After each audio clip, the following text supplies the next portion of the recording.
नमः शिवाय, हर हर महादेव। नमस्कार दोस्तों, मैं पुष्पा मौर्य आप सभी का बहुत बहुत स्वागत है मेरे यूट्यूब चैनल पर। कैसे हैं दोस्तों, ये कमेंट बॉक्स में लिखकर जरूर बताएं।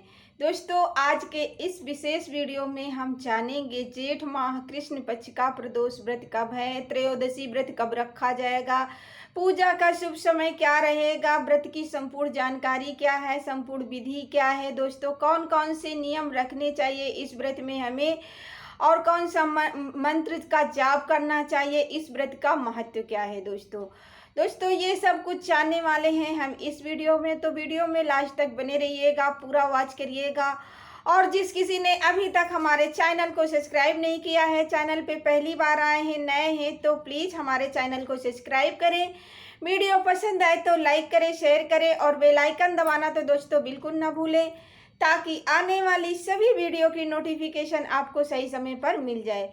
दोस्तों, शास्त्रों में प्रदोष व्रत भगवान शिव और माता पार्वती को प्राप्त करने वाला अत्यंत पुण्यदायी व्रत माना गया है, जिसे व्रत करने से भगवान शंकर जी और माता पार्वती की हमें प्राप्ति होती है। उनका पूजन करते हैं, हमें अत्यंत पुण्य की प्राप्ति होती है।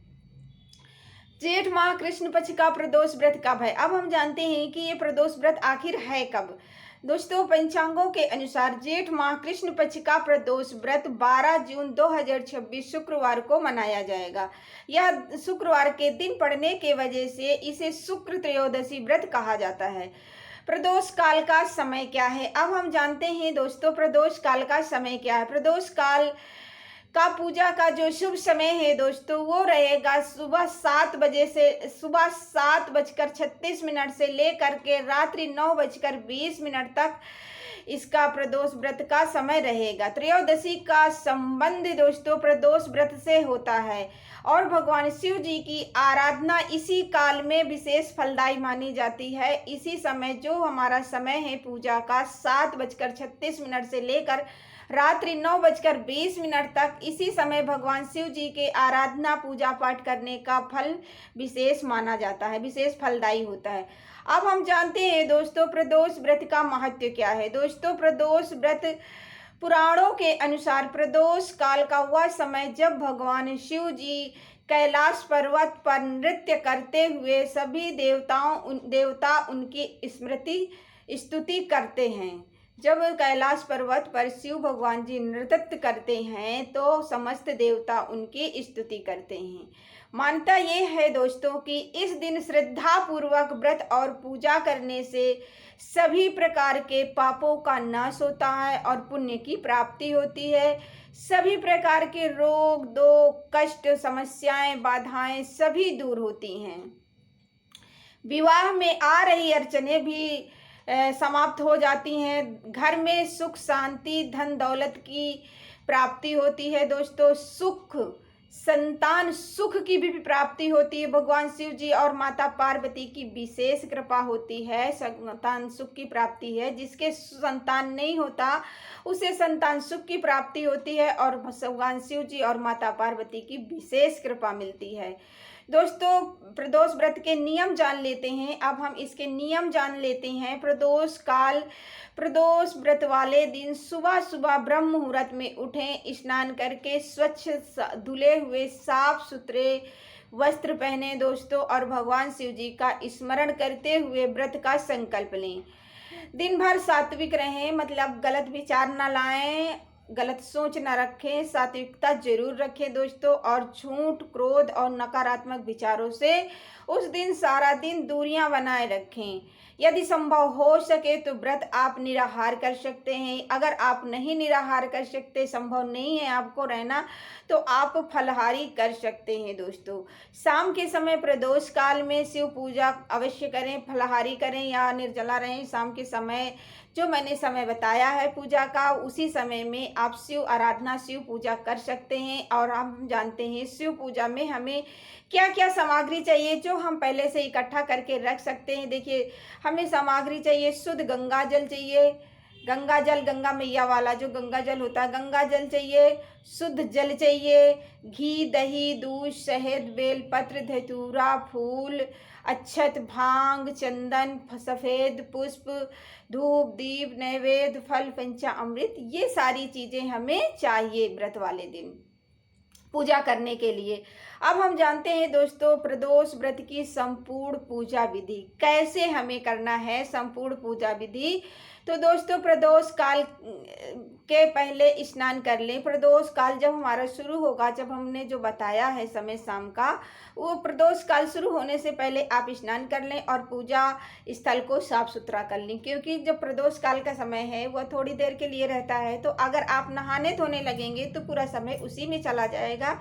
इसलिए प्रदोष काल शुरू होने से पहले आप नहा धोकर तैयार हो जाइए। जहां आपको पूजा पाठ करना है वो स्थान साफ सुथरा कर लें दोस्तों, और वहां भगवान शिव जी और माता पार्वती की फोटो, नंदी सहित महाराज नंदी, भगवान शिव जी, माता पार्वती और नंदी महाराज की फोटो हो, प्रतिमा हो, कुछ भी स्थापित कर लें, उस जगह रख लें और दीपक जलाकर पूजा प्रारंभ कर दें। फिर जैसे इतना कर लीजिए, इसके बाद जैसे ही आपका समय प्रदोष काल त्रयोदशी तिथि शुरू होती है तो फिर आप भगवान शिव जी को सबसे पहले शुद्ध जल से अभिषेक करवाएं, फिर गंगा जल से अभिषेक करवाएं, फिर दूध से, दही से, शहद से, शक्कर से, सब चीज़ से अभिषेक करवाएं, पंचामृत से अभिषेक करवाएं। फिर दोस्तों ये सब चीज़ें से अभिषेक करवाने के बाद फिर गंगा जल से आपको अभिषेक करवाना है।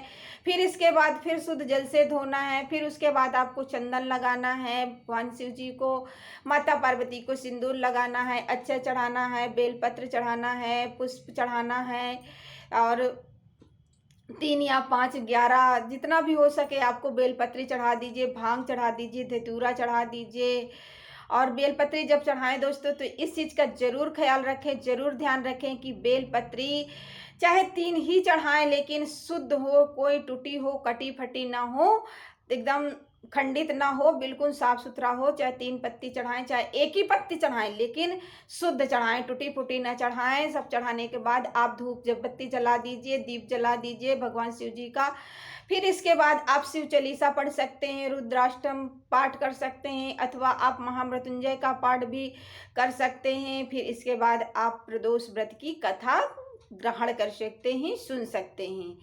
फिर इसके बाद दोस्तों अंत में शिव जी की आरती करें। प्रदोष व्रत की कथा जब समाप्त हो तो शिव आरती करें और प्रसाद वितरण करें सभी लोग को, जितने लोग भी वहाँ बैठे हों तो सभी को प्रसाद वितरण करें। और प्रदोष व्रत में भगवान नंदी बाबा की, नंदी महाराज की पूजा का बहुत विशेष महत्व है। अगर आप प्रदोष व्रत रहते हैं तो नंदी जी की पूजा जरूर करें, बिना उनके पूजा शंकर जी की पूजा अधूरी मानी जाती है दोस्तों। तो जब आप प्रदोष व्रत रहें तो शंकर जी के साथ साथ नंदी की पूजा जरूर करें।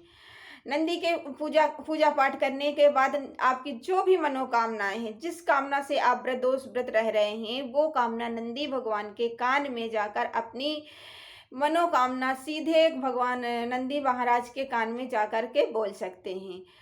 भगवान शिव जी तक पहुंचाती है, ऐसी धार्मिक मानता है कि मतलब कि जैसे जो लोग भी नंदी महाराज के कानों में अपनी मनोकामना पूरी करते हैं, बोलते हैं, तो नंदी महाराज उसे शिव जी तक अवश्य पहुंचाते हैं। उन्हीं की मनोकामना पूर्ण होती है जो नंदी महाराज के कानों द्वारा अपनी मनोकामना पहुंचाते हैं।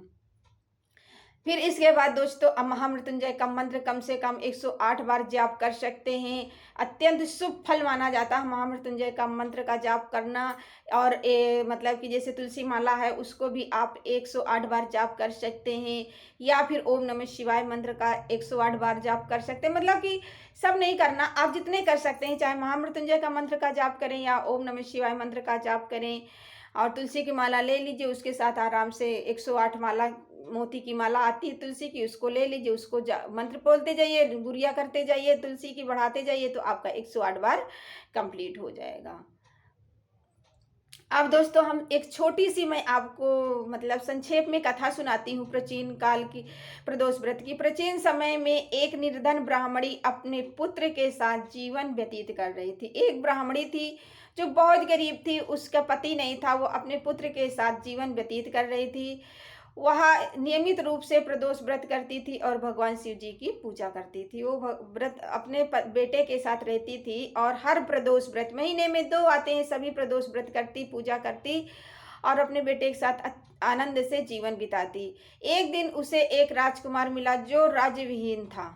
एक राजकुमार मिला जो राज्यविहीन था, मतलब राज्य से हारा हुआ था। दोस्तों, ब्राह्मणी ने उसे अपने पुत्र की तरह आश्रय दिया, अपने पुत्र की तरह पाला पोसा। प्रदोष व्रत के प्रभाव से राजकुमार को अपना खोया हुआ राज्य वापस मिल गया। दोस्तों, और ब्राह्मणी के जीवन में भी सुख समृद्धि आ गई। उसका राजकुमार को राज्य वापस मिल गया, ब्राह्मणी के जीवन में भी सुख समृद्धि आ गई। दोस्तों, तब से ये प्रदोष व्रत मनोकामना पूर्ण करने वाला प्रदोष व्रत माना जाता है।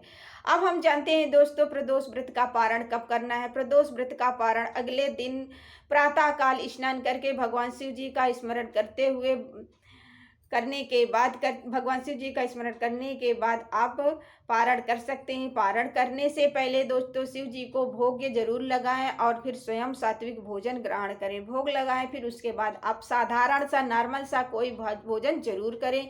प्रदोष व्रत का महत्व क्या है दोस्तों, अब हम जानते हैं शुक्र प्रदोष व्रत का महत्व क्या है। क्योंकि यह प्रदोष शुक्रवार को पड़ रहा है, इसीलिए इसे शुक्र त्रयोदशी, शुक्र प्रदोष व्रत के नाम से जाना जाता है। धार्मिक मान्यता ये है दोस्तों, जो लोग भी शुक्र त्रयोदशी का व्रत करते हैं उनका दाम्पत्य जीवन खुशियों से भर जाता है और उनके घर में धन दौलत वैभव की प्राप्ति होती है। पारंपरिक कला दूर रहती है, जो परिवार में झगड़े लड़ाई होते हैं वो दूर रहते हैं।